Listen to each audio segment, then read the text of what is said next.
Selamat datang para pejuang P3K di YouTube channel Bidan Pintar. Jangan lupa like, share, dan subscribe ya teman-teman. Jadi kali ini kita membahas tentang perdarahan dalam kehamilan. Apa aja sih perdarahan dalam kehamilan ya? Jadi untuk yang perdarahan kehamilan itu terbagi menjadi dua. Ada yang perdarahan yang terjadi pada awal kehamilan, yang biasanya terjadi di trimester 1 atau yang terjadi pada usia kehamilan kurang dari 20 minggu.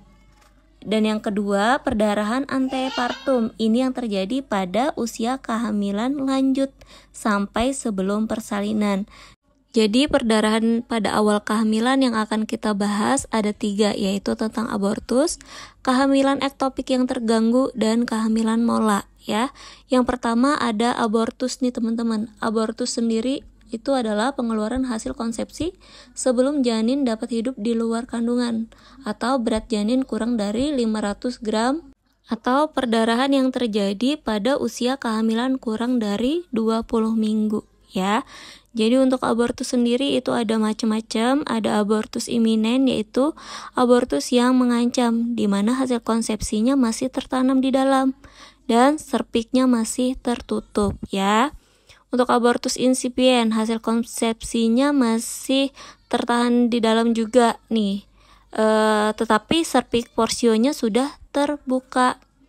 Untuk abortus incomplete, itu hasil konsepsinya juga masih tertahan di dalam tetapi sebagian sudah keluar dan serpiknya sudah terbuka. Sedangkan untuk aborsi complete, seluruh hasil konsepsinya sudah keluar ya. Jadi ada beberapa macam nih untuk abortus itu sendiri. Selain 4 macam abortus tadi, ada juga abortus habitualis dan abortus septik. Kalau abortus habitualis itu dimana sudah 3 kali berturut-turut mengalami abortus. Sedangkan abortus septik itu abortus yang biasa terjadi karena kelalaian atau kesalahan tindakan yang mengakibatkan infeksi akibat dari abortus ya. Untuk selanjutnya kita ke kehamilan ektopik ya. Jadi kehamilan ektopik terganggu itu terjadi ketika jaringan janin menempel di luar rahim ya. Biasanya disertai perdarahan. Perdarahannya juga tidak terlalu banyak. Ciri-cirinya perut kram dan sakit. Sedangkan kehamilan mola itu biasanya sering dikenal dengan hamil anggur. Kondisi ini terjadi ketika sel telur yang sudah dibuahi dan plasenta tidak berkembang secara normal. Ciri-ciri utamanya, tinggi fundus uterinya tidak sesuai dengan usia kehamilan. Biasanya lebih besar dari usia kehamilannya kalau dipalpasi ya. Dan ada disertai mual muntah yang berlebihan. Misalnya contohnya nih, ibunya hamil 2 bulan, tapi TFU-nya sudah di sepusat atau 1 jari di bawah pusat ya. Jadi pembesarannya itu tidak sesuai dengan usia kehamilannya. Selanjutnya ada perdarahan antepartum atau perdarahan yang terjadi pada kehamilan lanjut atau biasanya di trimester 3 sebelum terjadinya persalinan ya. Ada 2, ada plasenta previa dan solusio plasenta. Untuk plasenta previa itu ciri utamanya letak plasentanya tidak normal ya. Letak plasentanya seharusnya kan di fundus di atas. Sedangkan ada pada plasenta previa letak plasentanya berada di bawah. Yang menutupi sebagian atau seluruh jalan lahir. Cirinya darah yang keluar, darahnya darah segar dan tidak disertai rasa nyeri ya biasanya. Sedangkan solusio plasenta, lepasnya plasenta dari implantasinya ya, dari implantasinya yang normal, dari tempatnya normal. Awalnya plasentanya berada di fundus tetapi lepas sebelum janin lahir. Ciri-cirinya darah yang keluar, darahnya berwarna kehitaman. Perutnya terasa nyeri yang hebat, kram, tegang, dan keras seperti papan ya. Bisa juga terjadi karena trauma atau ibunya si pasien bekas terjatuh nih, jadi plasentanya lepas dari implantasinya atau tempat yang seharusnya. Kita lanjut ke contoh soal. Yang pertama, Nyonya A umur 29 tahun, mengatakan 2 bulan belum haid. Datang ke puskes untuk memeriksakan keadaannya. Dari hasil anamnesis, ibu mengeluh sakit perut bagian bawah dan mengeluarkan bercak darah berwarna coklat tua. Hasil pemeriksaan dalam belum ada pembukaan. Nyeri goyang porsio, PP tes positif ya. Apa diagnosa pada kasus tersebut? Yang A, abortus incomplete. Yang B, abortus imminent. Yang C, abortus incipient. Yang D, kehamilan ektopik terganggu. Atau yang E, di kehamilan mola. Jadi yang mana nih teman-teman jawabannya? Ya, untuk jawabannya di kehamilan ektopik terganggu ya, yang D. Jadi untuk kehamilan ektopik itu sendiri dia gejalanya hampir mirip dengan abortus iminen. Hanya saja dari kasus tersebut lebih mengarah ke kehamilan ektopik terganggu ya. Karena adanya nyeri goyang porsio dan darah yang keluar berwarna coklat tua. Sedangkan kalau yang imminence itu darah yang keluar dia darahnya darah segar ya. Jadi itu salah satu perbedaannya. Kalau persamaannya sih biasanya kalau abortus sama-sama nyeri perut bagian bawah ya. Dari teori juga diterangkan bahwa kehamilan ektopik terganggu ini terdapat nyeri tekan lepas. Artinya walaupun perutnya tidak dipegang sudah terasa nyeri yang hebat. Ya, karena di dalamnya sudah terjadi ruptur dari hasil konsepsi yang biasa tertanam di tuba. Ya, yang tidak ada ruang lagi untuk berkembang, lalu dia pecah. Itulah yang menyebabkan nyeri yang hebat ya pada perutnya. Dan untuk kehamilan ektopik terganggu ini biasanya terjadi pada trimester pertama. Ya, jadi untuk nomor 1 jawabannya yang D. Selanjutnya nomor 2, ibu hamil usia 25 tahun, G2P1 datang ke PMB dengan keluhan belum haid selama 3 bulan. Merasa sering mual-mual dan terkadang sampai muntah. Hasil pemeriksaannya tinggi pundus uterinya 2 jari di bawah pusat. Tidak teraba balotemen, hasil pemeriksaan PP tes positif. Darahnya kecoklatan, DJJ-nya tidak ada. Apa diagnosis kasus tersebut nih? Yang A, abortus incomplete. B, abortus imminent. C, abortus incipient. D, kehamilan ektopik terganggu. Yang E, di kehamilan mola. Yang mana nih teman-teman jawabannya untuk nomor 2? Ya, jadi untuk jawabannya itu di kehamilan mola ya, yang E. Jawabannya yang E, di kehamilan mola.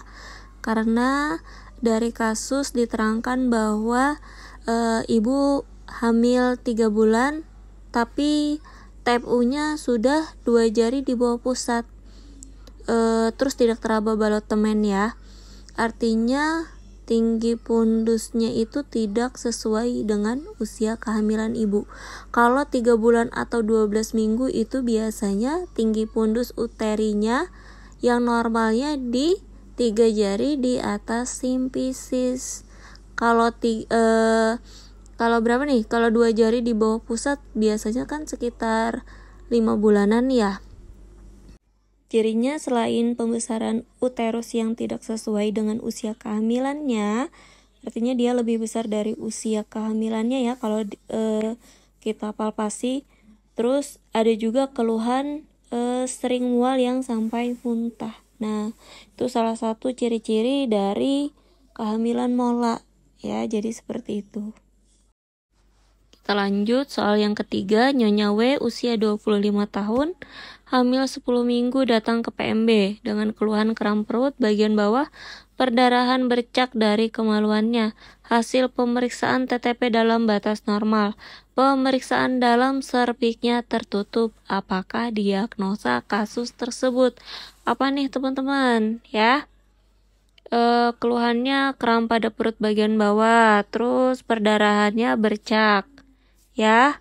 Terus juga serviksnya masih tertutup. Jadi jawabannya yang B, abortus imminens ya.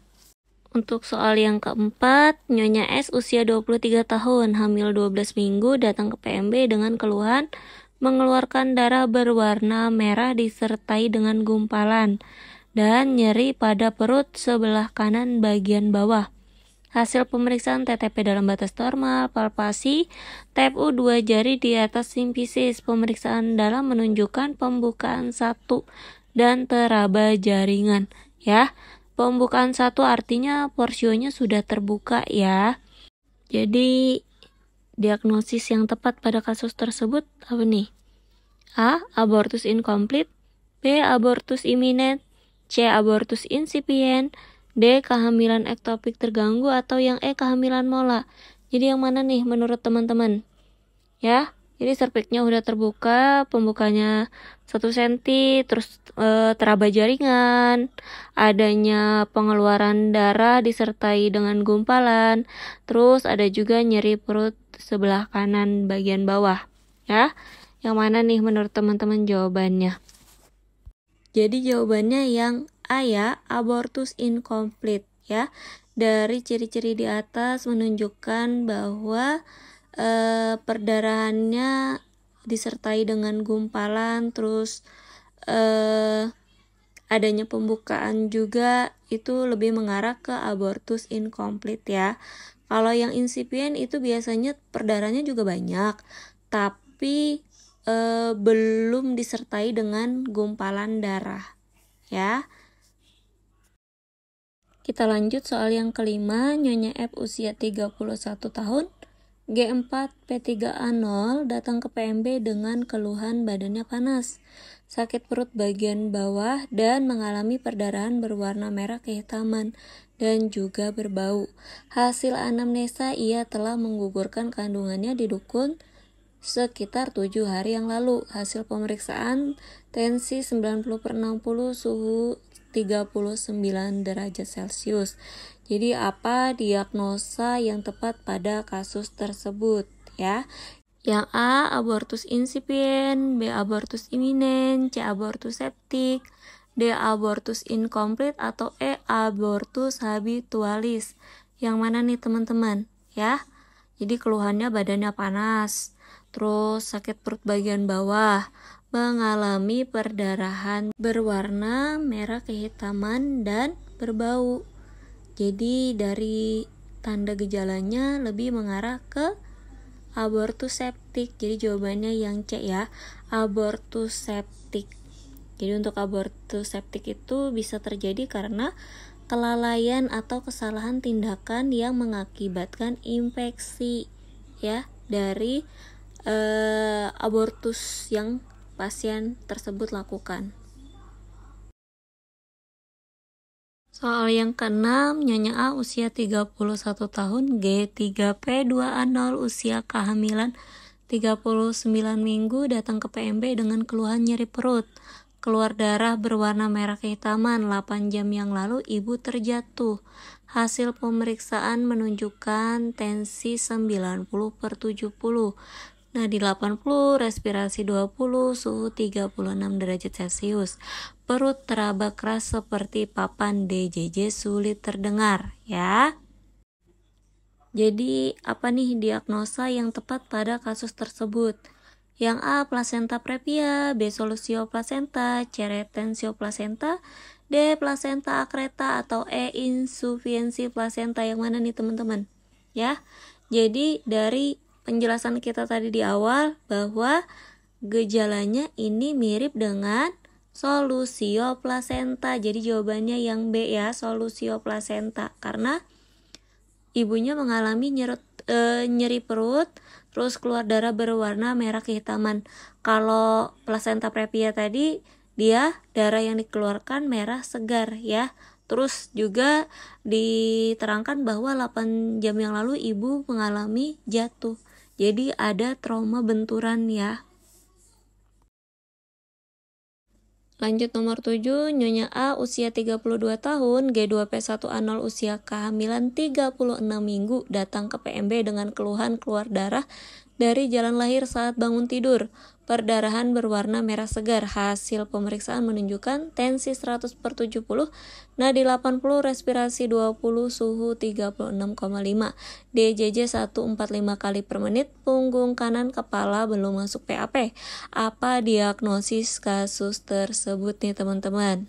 Yang A, plasenta previa, B, solusio plasenta, C, retensio plasenta, D, plasenta akreta, dan E, insufiensi plasenta ya.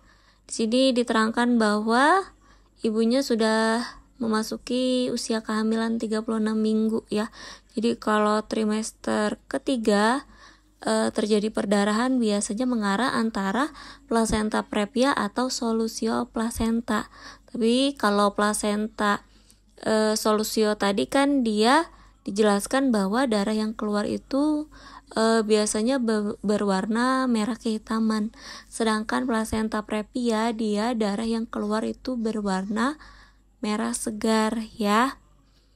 Jadi jawabannya yang A, plasenta previa ya.